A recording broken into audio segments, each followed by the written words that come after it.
I can't see anyone but you. Descendants of dinosaurs. Their ancient feeding grounds are long gone, but they've now taken advantage of a new opportunity.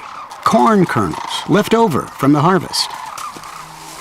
As dusk falls, the cranes head off to roost on the Platte River, a tributary of the mighty Mississippi. They can wade right out into midwater, so coyotes can't sneak up on them.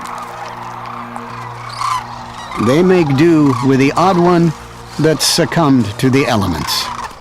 While they're here, the courting season begins. For cranes, the language of love, the routine builds to its balletic finale.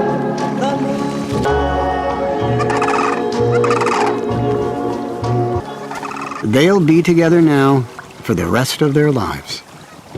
And that can be over 30 years.